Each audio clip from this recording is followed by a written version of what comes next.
Everyone, this is Nikachu, Merfolk Master, and I'm here with my brother as we play Merfolk in Modern. You're seeing the Master here pilot this deck back to success. Hey, look, a little over a month ago we were 0%, now we're at 1%. People said, oh, only I can win tournaments. People are winning tournaments all over the place. We had a big win in Calgary, first place by Earthlink. It's fantastic, and if you want to be part of the winning scene and learn how to play this deck, don't forget to like, share, comment, and subscribe to this channel.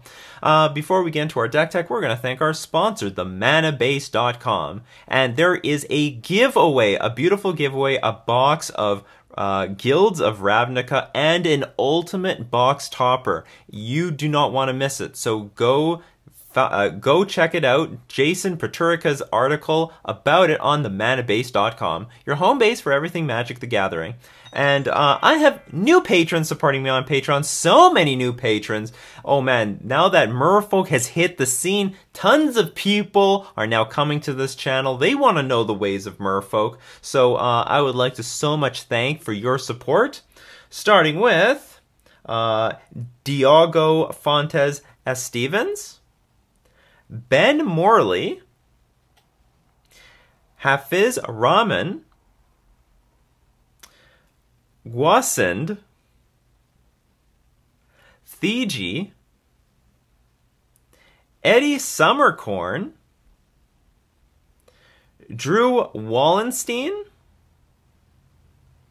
Jack, Miria, Sam Goldman, Alex Askra, and Atticus Torello. Thank you so much, all of you, for supporting the channel and supporting great modern content. And we have one last thing to do. We have the Curse Catcher serving a Lantern from Lantern Control. That archetype is dead, thank God. So the lucky winner this week, the random draw for this card is... ta-da!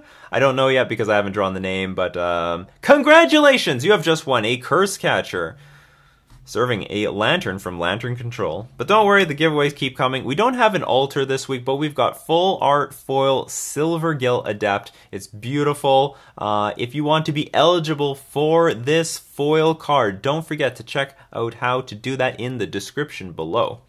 Alright, so I don't really have much to say about this deck. Like, as you have probably seen or heard, I've been tearing up the modern scene. We're doing great in the challenges. So when I'm doing very well, I don't really feel like I have a big reason to change anything in my 75. I want to keep jamming the deck until I have a reason not to. So some things I have considered that...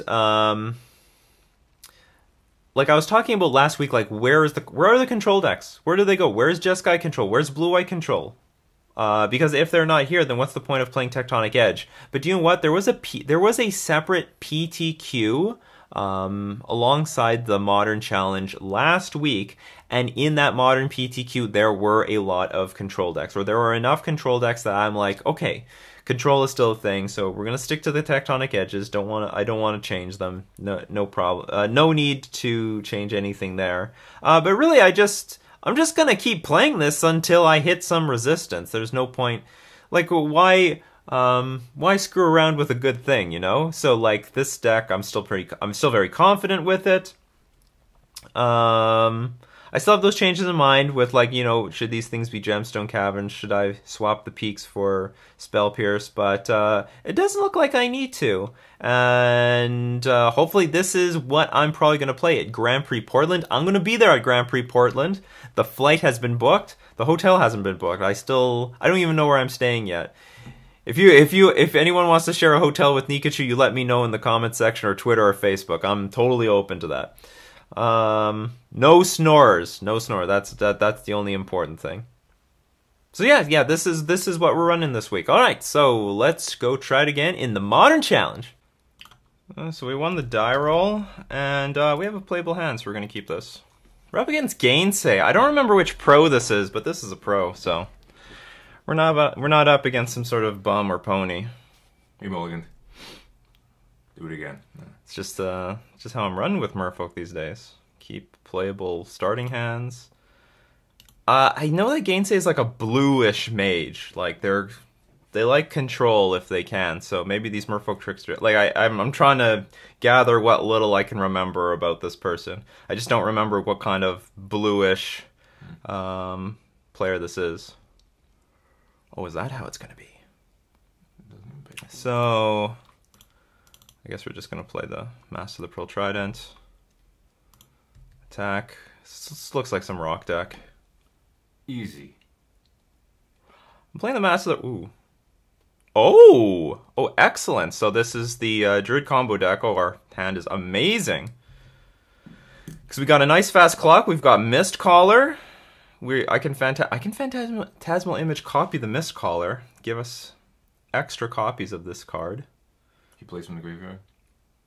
This is the infinite mana combo. Oh. Where with Devoted Druid and Vizier of Remedies. Traditionally, a really bad matchup for Merfolk, but now that we have Mistcaller, it just changes everything around. I played like turn 1 Mistcaller, and their heart probably saying like, "Ugh, why?" Actually, they should have seen your name, and they're hard to think. So my options are... I have a lot of options here. We can copy the Mistcaller, but I don't think that puts a really good clock on the board. Probably best is Phantasmal Image, Master of the Pearl Trident, but otherwise I could attack for 4 and then play Merfolk Trickster on the Devoted Druid at their upkeep. It still doesn't put a really good clock on the board. I know. Okay, so I'm just going to play Phantasmal Image on Master of the Pearl Trident. And then even if they play Coco or Cord somewhere in the next turn, we're going to play Merfolk Trickster at the upkeep every single other turn.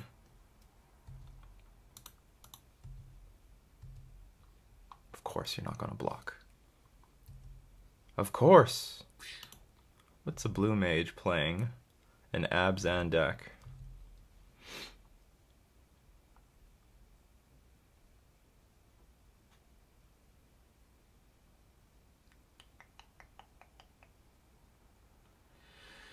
Three.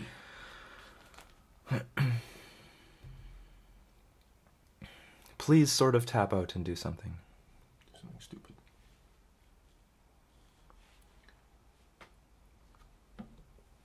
I don't want to use my Mistcaller if I don't have to. Okay, can untap your Devoted Druid. I totally forgot that they actually could have just hard cast Vizier of Remedies. That was line. Chord of Calling for 2. So that's where this Mistcaller gets sacrificed. Sorry, fool.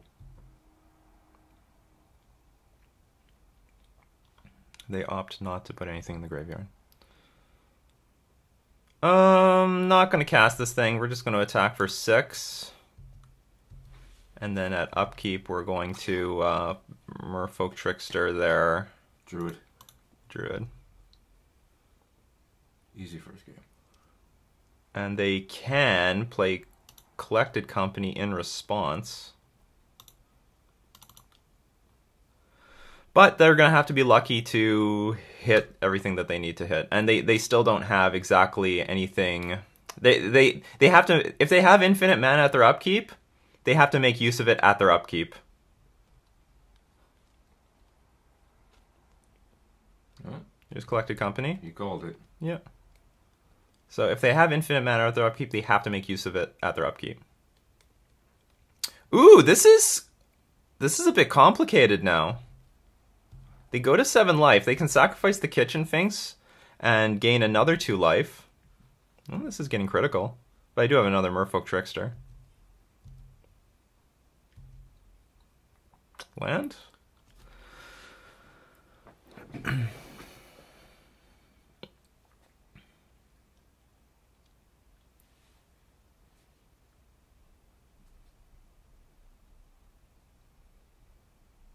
Because even if I do something like Merfolk Trickster, target Kitchen Finks,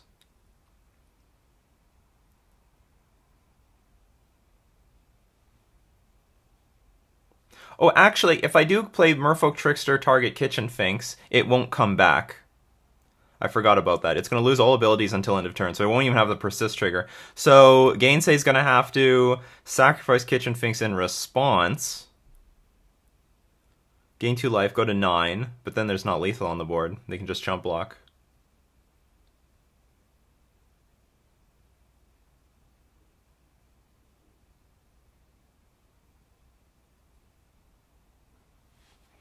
It doesn't come back.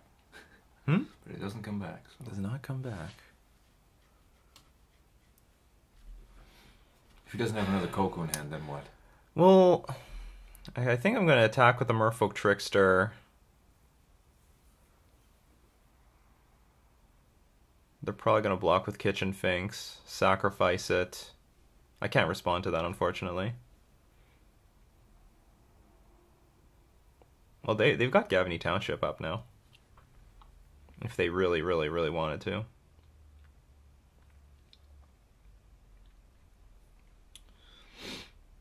I could also play Merfolk Trickster, hit the Seer. Then they have to do their sacrifice shenanigans immediately.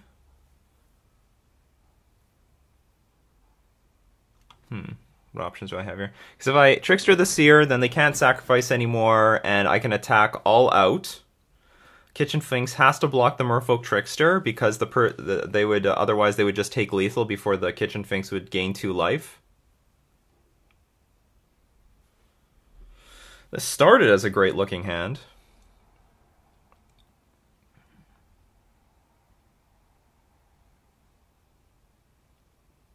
Spreading Seas would just win outright. This was like a donut. A land would have been better, so I could play Silvergill Adept and Merfolk Trickster. Although maybe this will win anyway if our opponent doesn't actually have a win in hand. I guess the best thing I can do is attack with the Trickster, the block, sack, scry, and then we just have to wait another turn. Or attack with everything. Block, block.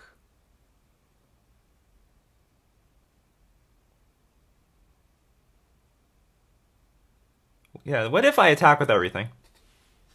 Does that put a lot of pressure on our opponent? If they do the Kitchen Finks block, Seer block thing, then I can play Merfolk Trickster, tap down the Kitchen Finks.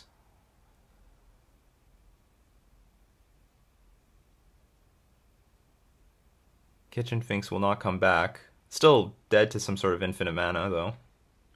Loses creatures. Okay, let's put pressure on our opponent. Well, it's complicated. But let's attack with everything. You definitely could take another line, though. There's more than one line here. Okay, so they're going to take the safe bet. Going that route. I think no, because they're just going to sacrifice it anyway in response, so I can bide my time. They're gonna go to 1, but then go back to 3.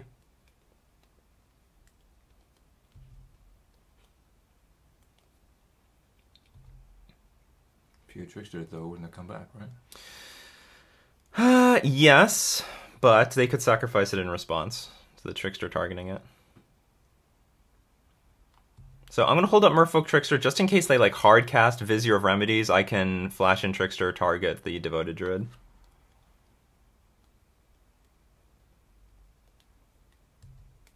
So they go to 9, they go to 3, and we're going to pass. And hopefully they can't do much with this. Not going to Trickster at upkeep because they have a lot of mana anyway. Not stopping Collected Company. If they draw it, not stopping Chord of Calling. I guess I'm stopping Chord of Calling. They do not have the mana for that. Kitchen Finks. Okay. It's a bit annoying, but sure. They go to 5 life now. Only 2 cards left. Probably not good ones. And I think I'm going to Merfolk Trickster the Kitchen Finks. Because if they sacrifice this, it will never come back. Oh, they're taking damage. Birds of Paradise. Okay, that's fair. That's fair.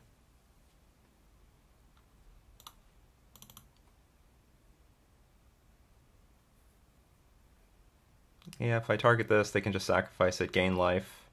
So they're at a virtual 6. So I might as well hit this Sphinx. I think that's what I want to do. We're in a bit of trouble. If I don't kill them or force them to sacrifice creatures, then things are going to get bigger really fast because of Gavany Township.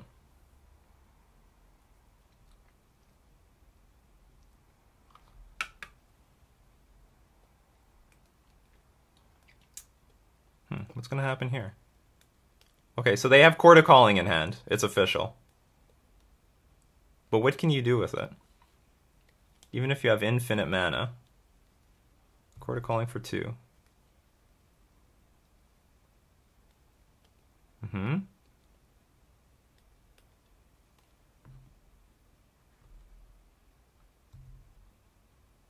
Oh, yeah, you just have infinite life. Okay, so we're now going to F6. Okay, so okay, we lose. We just lose. Lame. Too bad. What part of yield through this turn is this not understanding? Okay, so online, I do not... Oh, come on! Yield through this turn.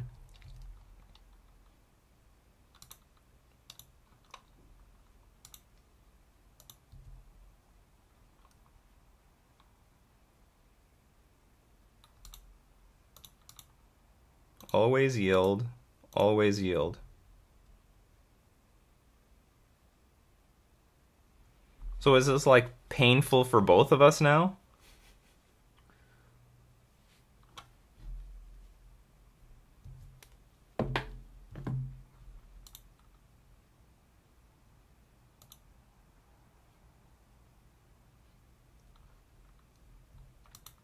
I don't know how to F6 through this. This is really stupid.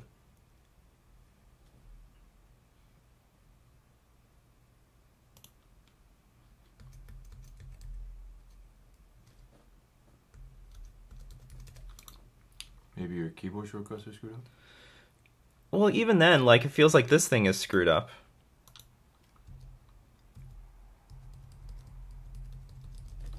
They no longer... It's like they are no longer... Hold on, let's turn off all auto yields. Yield through this turn. There we go. I think something got stuck.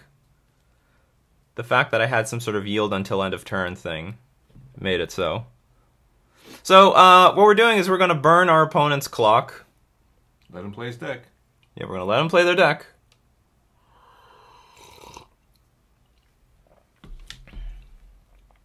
Unfortunately, we only had one missed caller. They had 2 Court of Callings and a Collected Company. You could have imaged that missed caller. I could have, but it wouldn't have put... Our clock would have been a lot slower. A lot slower. So we're gonna let them enjoy their deck. That's how it works. I have beaten a lot of these players. For example, well, they're probably going to win because they can look for something like they have almost infinite scry triggers. Well, this is useless right now. But like, let's say we drew a land. I played Master of Waves. We can totally deal more damage to them.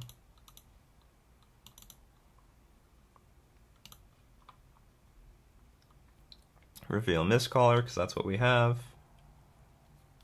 But the thing is, they can, through the scrying of Visceraseer, they can wait until they find like a bomb card on top of their deck and win.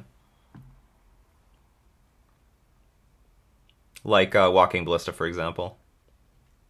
Or something that can find a walk... no, they can't use Court of Calling to find Walking Ballista. It'll come into play as a nothing. Ugh. You're too slow, Ethervile. Too slow right now.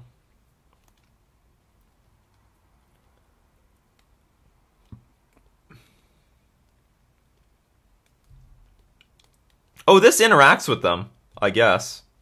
No, but they have 2 kitchen finks on the table.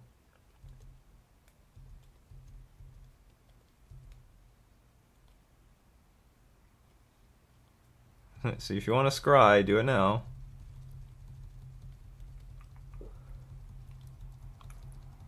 We're going to even the time up. But I can't yield through the turn because I do want to attack at some point. So it's not over. It's not over. I mean, it will be very interesting if I get to untap and play Master of Waves. That would make the game very, very, very interesting. 20 devotion. See, okay, so like I'm dead in paper, but I'm not dead online because this infinite mana combo is not quite as infinite as you would think.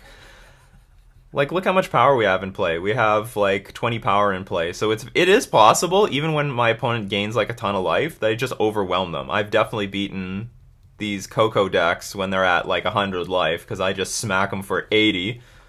And then they can't gain enough life for the next turn. But unfortunately, they're scrying every turn. They have some... They can look for, like, Walking Ballista, for example.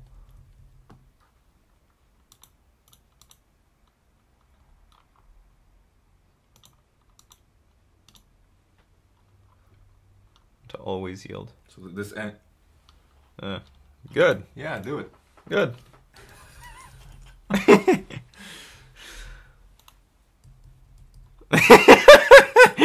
On this channel, we make all the pros play it out. You want to play these stupid decks? You play the stupid deck! Enjoy your deck. Absolutely enjoy your deck. Have fun. This is what you signed up for. Yeah. This is what I signed up for.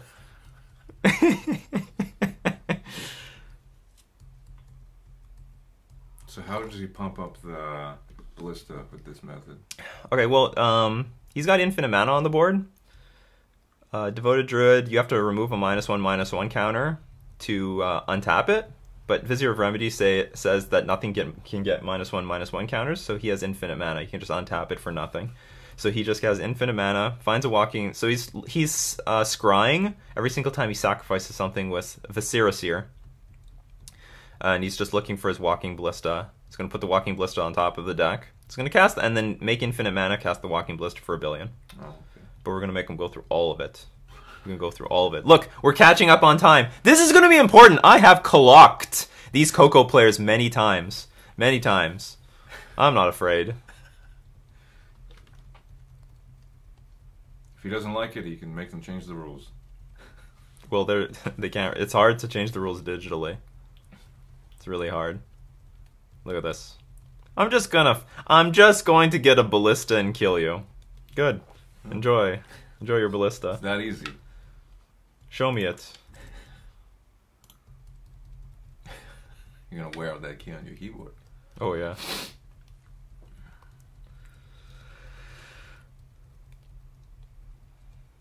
Reduce that battery power that's been at 14% for the last month. Where's the battery? My brother got like... What is this one? Oh, I missed my attack step. Darn. They got me.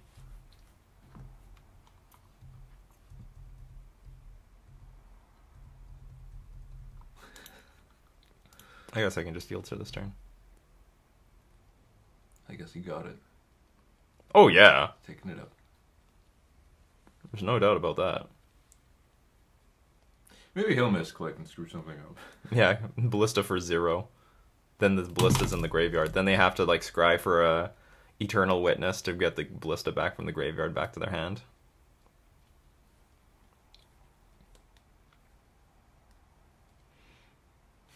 I took a long time how to play my Merfolk Tricksters, and I want that time back. Time is a factor online. This is a modern challenge. This is a modern challenge, Gainsay! This is the big leagues here.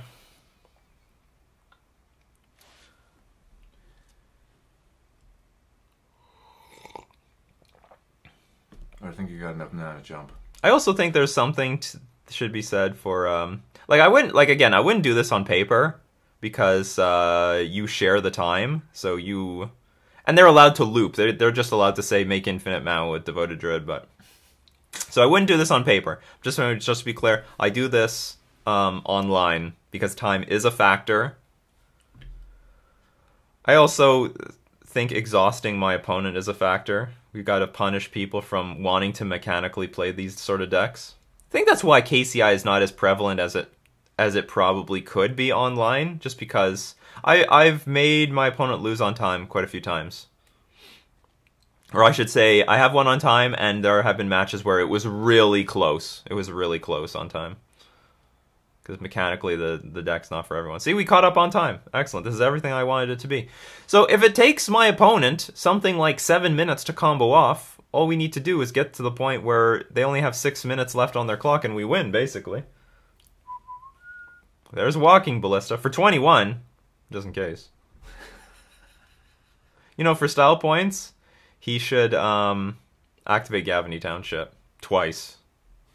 Just for style points.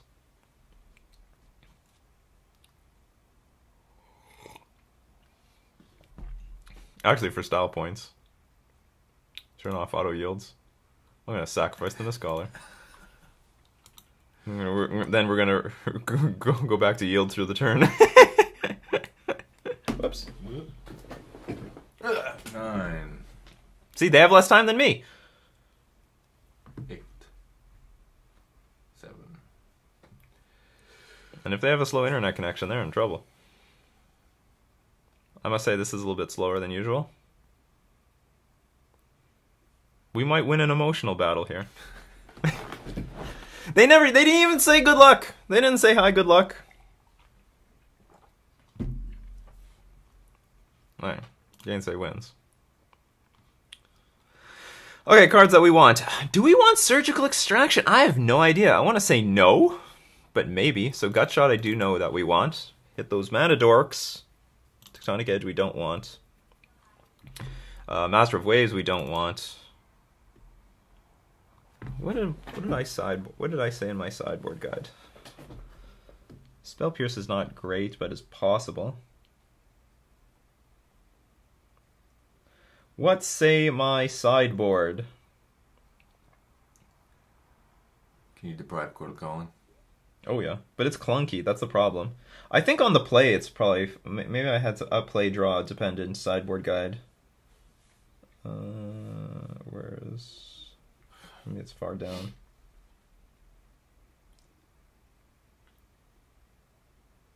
Oh, I didn't take out any lands.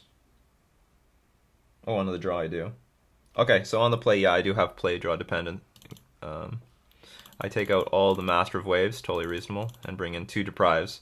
Because on the play, Deprive, the cost of playing Deprive is not as big. We have more room to get onto the battlefield quickly and then hold up mana later. Whereas on the draw, Deprive is really bad. I mean, you're behind. There's no way that you're not tapping out.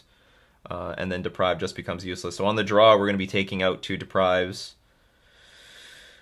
And bringing in a text, and then... Actually, I don't know how this is working. We're taking out... Whatever, I'll figure it out later. So... But I believe that's it. Okay. Submit deck. Spell Pierce is like, okay, but it's not a hard counter. They get infinite mana anyway. They have infinite mana anyway. Okay, we'll just keep this. Hand with Lords. No interaction. Except the Spreading Seas, but we'll see if we need that interaction. Peak card draw. Yep. Could have just done it. Just to replace Peak. Yeah, but I want them to draw a card. I want to do it on their turn. Stupid bird. Exactly. Oh no! I didn't... Oh, I have no stop at my end step. Oh no! I don't know what's in their hand now. I have no idea. I screwed up. There was no end step stop because of all that other fiddling. Karma, people, karma. So now what? Silvergill? Can't use an instant on your main. Hmm? Can't use an instant on your main. But it's not a good use of my mana. You might just get another mana. I think we're just gonna start with Silvergill Adapt and play it or hand, but it's just better to know what they have, so I guess we're just gonna have to hope that they can't combo off. But it's not a good hope. And maybe this peak could have drawn us like a land that we need. Yeah, Kitchen Finks.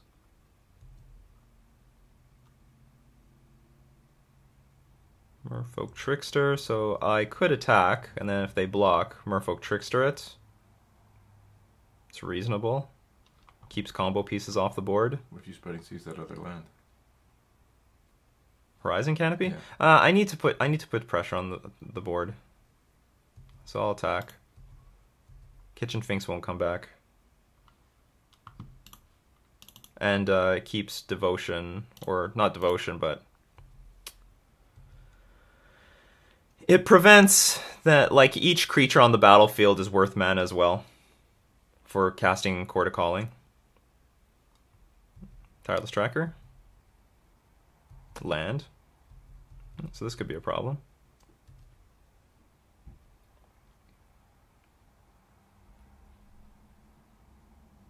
I'm gonna get my land now, but it's a bit late. So we are going to, I guess, cast Lords. Whoops, not this one. They know about this one. Sorry, they don't know about Master of the Pearl Trident. They know about Lord of Atlantis.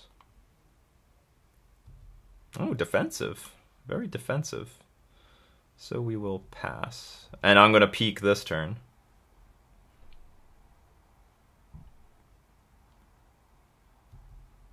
Who knows? Maybe we would have Deprive up at this point.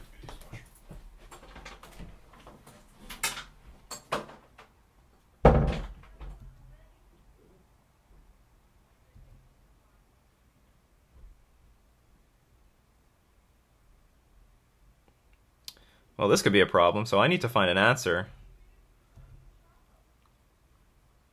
to all of this. Eternal Witness and Abrupt Decay. Okay. Graveyard important.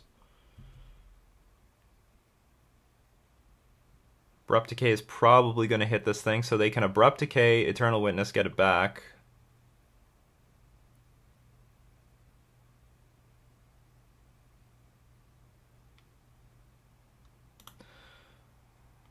I'm just going to play Mara Reader and hope. Well, in a way, I'm just like forcing them to use their Abrupt Decay on this thing. They have no other combo pieces here.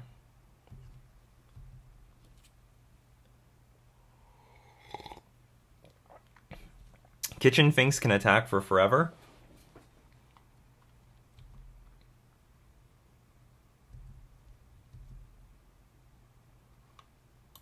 Okay, that's one less card that I know about.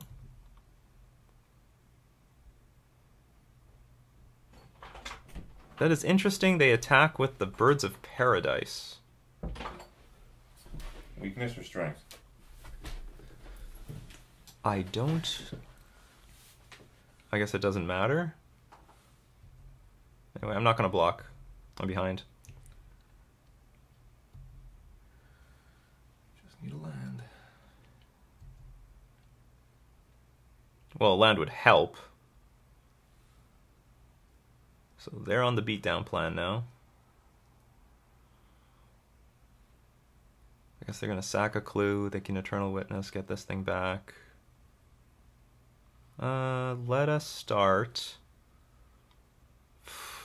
Really want to hold up Deprive, but we're a little bit too behind for this. So we'll start playing this. We'll show Mist Caller. So that's probably what we're going to play. It would be really nice to draw one more land so we can start deploying things and holding up Deprive for the next turn. Okay, that's useful.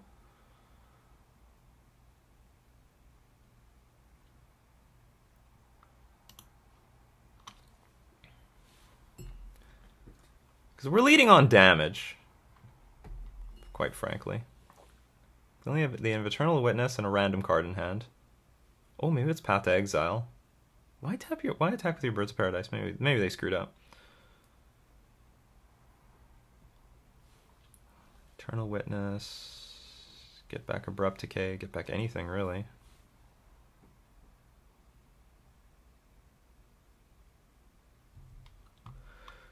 Okay, I'm just gonna hold up Deprive.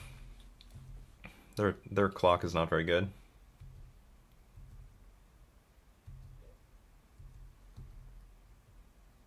I showed Mist Caller, but whatever.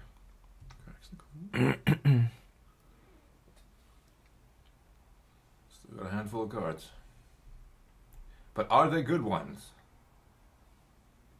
That is a good one. Could you deprive them?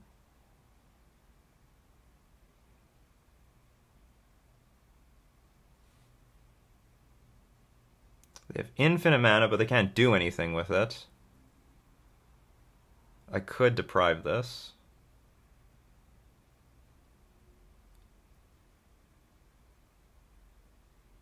But then they can just play Eternal Witness and get it back. I think I have to just let this resolve. They can empty their hand. Okay, you have this. I just have to let them have infinite... Well, actually, they don't have infinite mana right now. They will next turn. Need a blowout.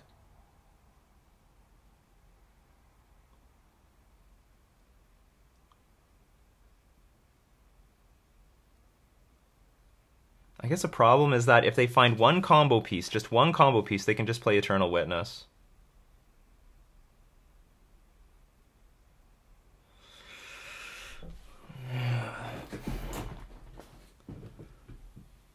I don't have that much time.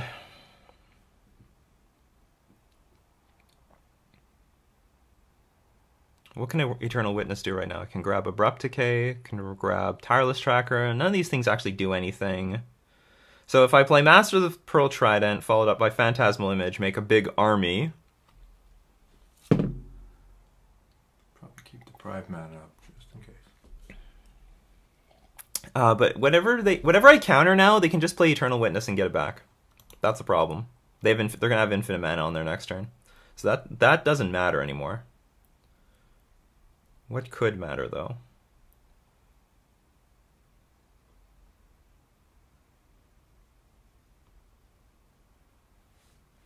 If I play just one Mistcaller, it's like holding up Deprive. It's just not a good use of the mana. I guess.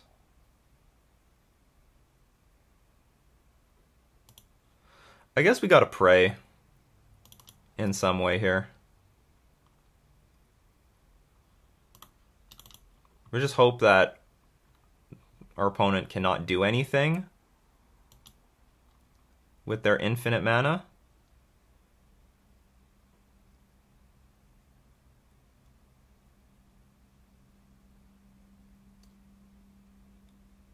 And do I have lethal next turn? So they have no sack outlet. I do have lethal next turn. So they need to play like Eternal Witness, get Abrupt Decay, or find some sack outlet for the Kitchen Finks.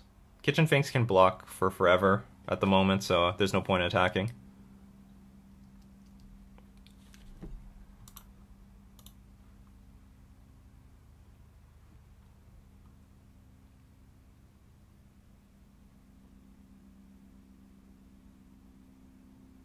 Oh, well, okay, now we gotta pray for bad cards.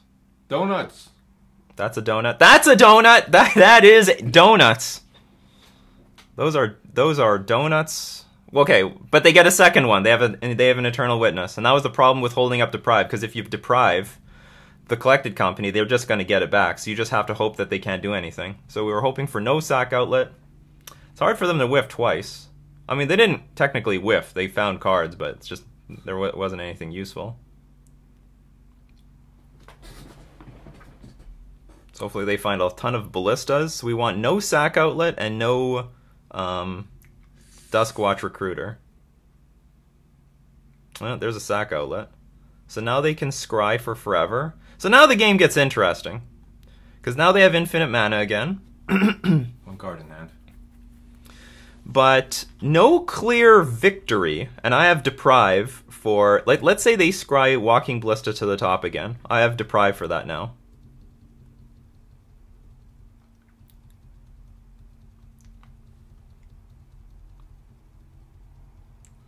You gotta be careful with all that tapping. I also have to be very careful with their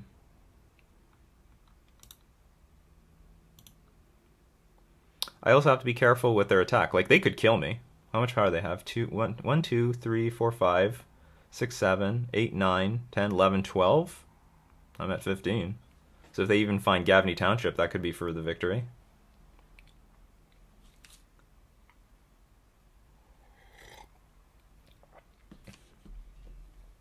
So it's going to be very interesting.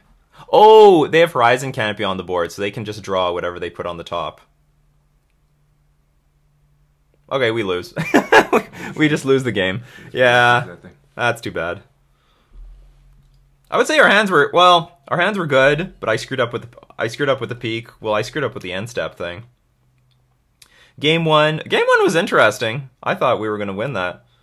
But like three pieces, like two what was it, 2 Court of Callings, 1 Collected Company? That was too much. I can deal with like 2. Court of Calling for 2. That's funny. Oh, there's a Duskwatch Recruiter. So we're going to let our opponent enjoy their deck and win the game. But while this is happening, we can do our lesson for today.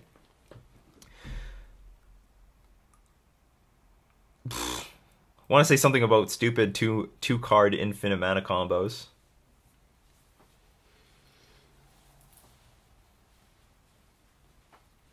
Like, so the lesson is, why is Druid... Okay, yeah, the lesson is, why is Druid Vizier in Modern legal, but Tolarian Academy in Legacy banned? That's my lesson for today. Why is Vizier, whoops, and Druid legal in Modern,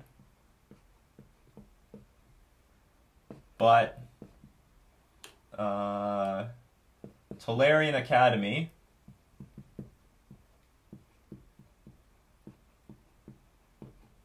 in Legacy is banned? First off, Tolarian Academy isn't even infinite mana. It requires a lot more pieces of the puzzle on the board. You gotta have like a ton of artifacts on the table. But this is just 2 cards. This is 2 cards. You have infinite mana. You can do whatever you want. Look what my opponent is doing to me. And we have the tools, but I screwed it up. It ain't right. I guess a line I could have taken, but I didn't really want to, was just play Mistcaller and hold up Deprive, but that felt like way too patient. If my opponent literally did not have anything, then I think going for it was better. Because if my opponent keeps drawing, say, lands, mana dorks, kitchen finks, or something like that, then they can't win.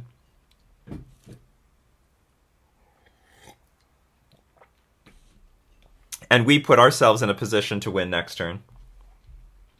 I don't want to be too patient against a deck like this.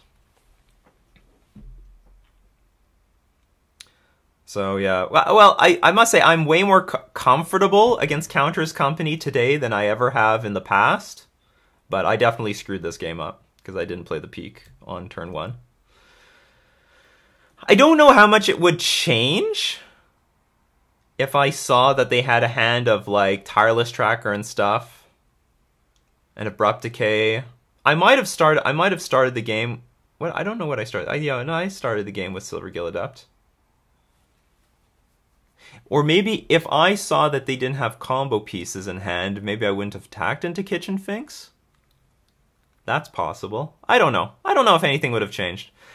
We could have drawn our lands earlier, that's for sure. We would have gotten to 4 mana, I think, a little bit earlier. So they win the match. Good for them. So don't forget that this week's giveaway is this full art Silvergill Adept. For details on how to win this, go check out the description below. We're going to thank all my patrons supporting me on Patreon. Thank you so much. And we're going to thank our sponsor, themanabase.com. This has been Nikachu with his brother playing Merfolk in Modern.